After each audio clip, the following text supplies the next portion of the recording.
Hello students, welcome to study classes. तो students, आज हम क्लास 10th का चैप्टर नंबर 2 अम्ल, क्षार तथा लवण के महत्वपूर्ण प्रश्न करने वाले हैं। तो चलिए स्टार्ट करते हैं।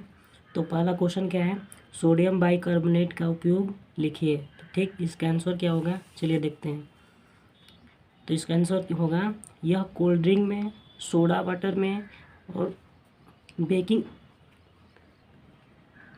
बेकिंग पाउडर में तथा दवा में प्रयोग करते हैं। ठीक, सोडियम बाइकार्बोनेट का उपयोग कहाँ करते हैं, तो यह कोल्ड ड्रिंक में, सोडा वाटर में, बेकिंग पाउडर तथा दवा में प्रयोग करते हैं। क्वेश्चन नंबर 2 क्या है, क्वेश्चन नंबर 2 देखते हैं।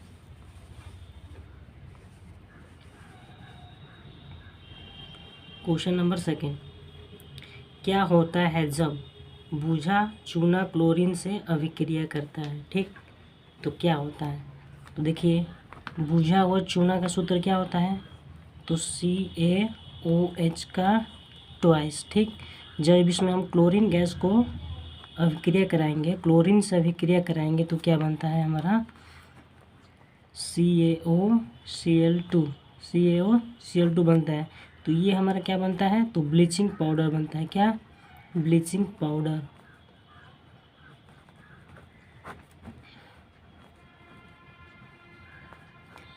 ब्लीचिंग पाउडर बनता है। ठीक, तो जब बुझा हुआ चूना में क्लोरीन गैस अभिक्रिया कराते हैं तो क्या बनता है हमारा, ब्लीचिंग पाउडर बनता है। ठीक, तो चलिए इसका देखते हैं क्या बनता है।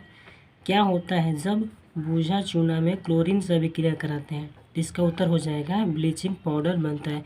इसका सूत्र क्या होता है, तो CaOCl2 होता है। ठीक, क्वेश्चन नंबर 3 क्या है, क्वेश्चन नंबर 3 देखते हैं। क्वेश्चन नंबर 3, तो निम्न में से किस तत्व का ऑक्साइड प्रबल क्षारीय होगा। इनमें से किस तत्व का ऑक्साइड प्रबल क्षारीय होगा। ऑप्शन है सोडियम का, दूसरा है मैग्नीशियम का, तीसरा है एल्युमिनियम का और चौथा है सिलिकॉन का। तो इसमें से किसका ऑक्साइड प्रबल क्षारीय होगा, तो इसका उत्तर हो जाएगा Na का। इसका पूरा नाम क्या है, तो सोडियम का।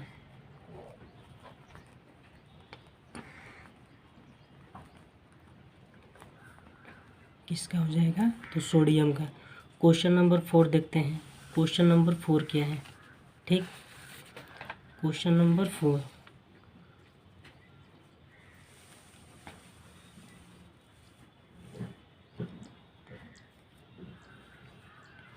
क्वेश्चन नंबर 4 देखते हैं।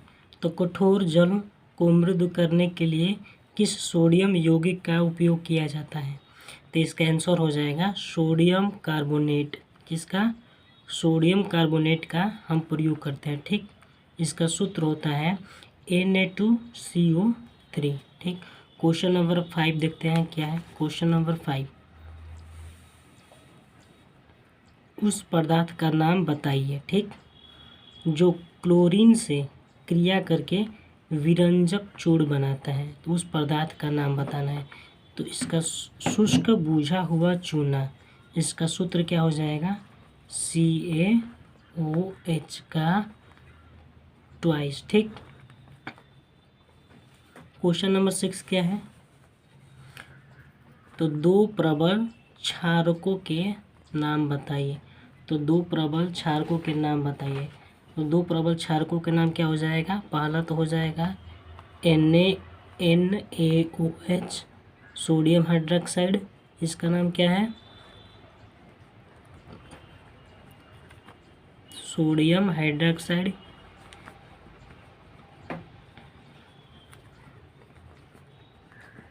Sodium hydroxide. और दूसरा क्या हो जाएगा, KOH। दूसरा क्या हो जाएगा, KOH।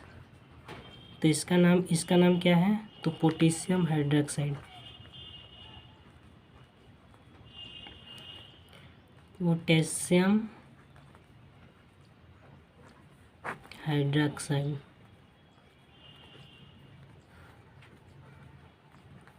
ठीक, दो हो गया। दो प्रबल क्षारकों के नाम बताइए। तो पहला हो जाएगा NaOH, दूसरा हो जाएगा क्या, KOH। ठीक, क्वेश्चन नंबर 7 क्या है, हम क्वेश्चन नंबर 7 देखते हैं। क्वेश्चन नंबर 7, तो दो दुर्बल क्षारकों के नाम बताइए। ठीक, दुर्बल क्षारक कौन कौन से होते हैं। तो पहला क्या होता है, अमोनियम हाइड्रोक्साइड। इसका सूत्र क्या होता है, तो NH4OH। क्या होता है, NH4OH। दूसरा क्या होता है, तो कैल्शियम हाइड्रोक्साइड। इसका सूत्र क्या होता है, तो CaOH का ट्वाइस होता है। क्या होता है, CaOH का ट्वाइस। ठीक, और क्वेश्चन नंबर 8 क्या है, क्वेश्चन नंबर 8 देखते हैं।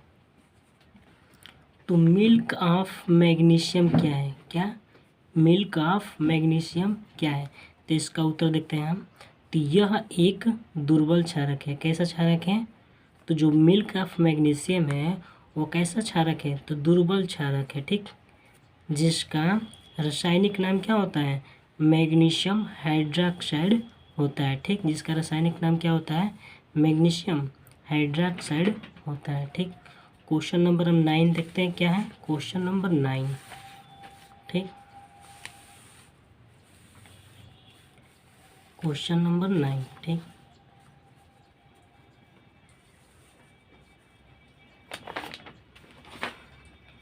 क्वेश्चन नंबर 9 क्या है, तो टूथपेस्ट एवं दंत मंजन की प्रकृति क्या होती है। ठीक, इस क्वेश्चन नंबर 9 क्या है, टूथपेस्ट एवं दंत मंजन की प्रकृति कैसी होती है। तो इसकी प्रकृति क्षारकीय होती है। कैसी होती है,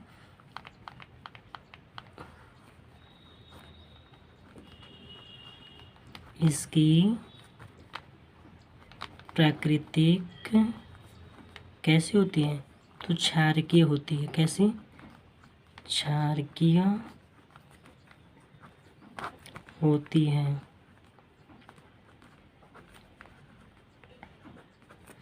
टूथपेस्ट एवं दंत मंजन की प्रकृति कैसी होती है, तो क्षारकीय होती है। ठीक, क्वेश्चन नंबर 10 क्या है, हम क्वेश्चन नंबर 10 देखते हैं। चलिए क्वेश्चन नंबर 10 क्या है,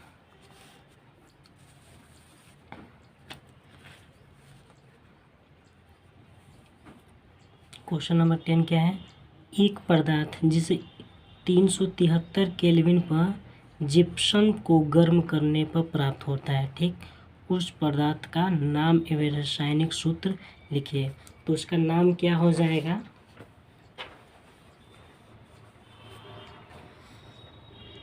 एक पदार्थ जिसे इतने 373 केल्विन पर जिप्सम को गर्म करने पर प्राप्त होता है, उस पदार्थ का नाम बताइए। तो उस पदार्थ का नाम क्या हो जाएगा, प्लास्टर ऑफ पेरिस। तो इसका सूत्र क्या होता है, प्लास्टर ऑफ पेरिस का सूत्र क्या होता है, इसका सूत्र क्या हो जाएगा, तो प्लास्टर ऑफ पेरिस। तो इसका सूत्र होता है CaSO4 इंटू हाफ H2O। कितना होता है, half H2O।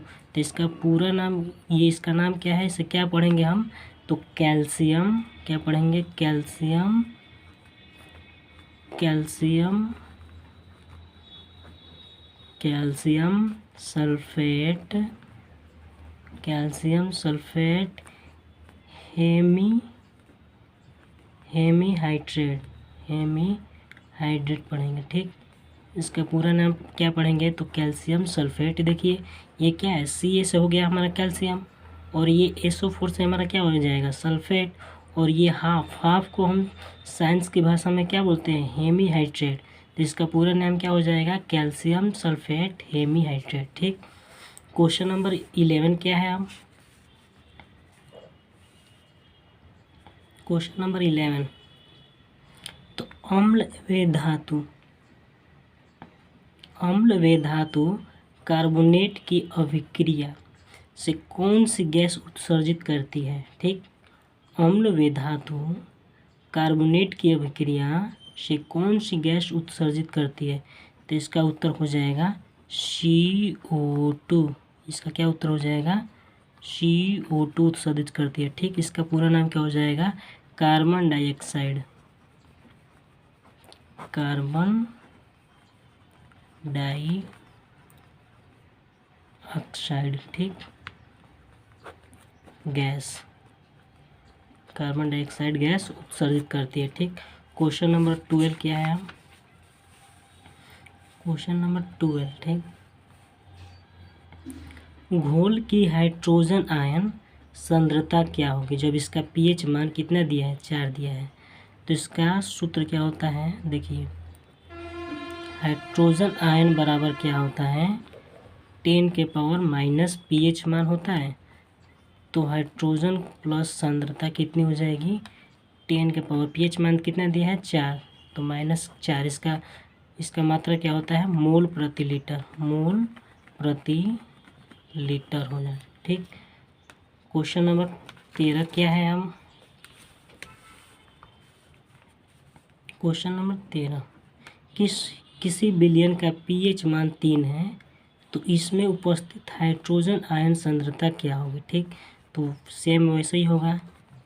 H plus hydrogen ion बराबर कितना हो जाएगा? 10 के पावर माइनस पीएच मान, और बराबर कितना हो जाएगा? 10 के पावर माइनस का 3 मोल प्रति लीटर, मोल प्रति लीटर।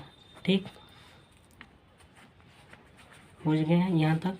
क्वेश्चन नंबर 14 देखते हैं। क्वेश्चन नंबर 14,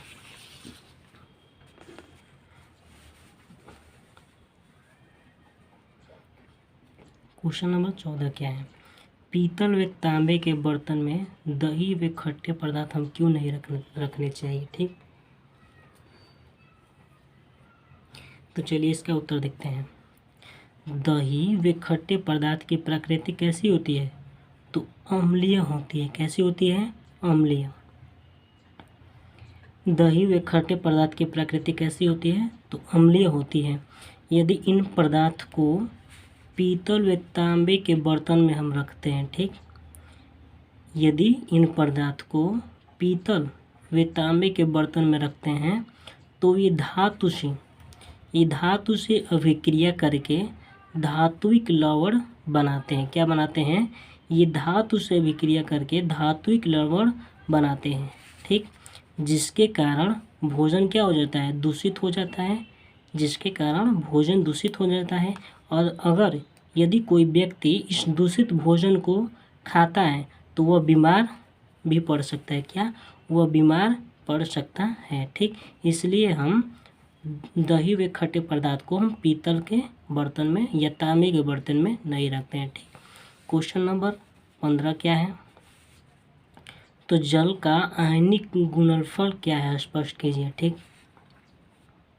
तो चलिए इसका देखते हैं उत्तर। तो यह स्थिर ताप पर जल में उपस्थित, ठीक, यह स्थिर ताप पर जल में उपस्थित हाइड्रोजन आयन के सांद्रण और हाइड्रोक्सी आयन के सांद्रण OH के गुणनफल के बराबर होता है। ठीक, उसी को हम क्या बोलते हैं? जल का आयनिक गुणनफल बोलते हैं।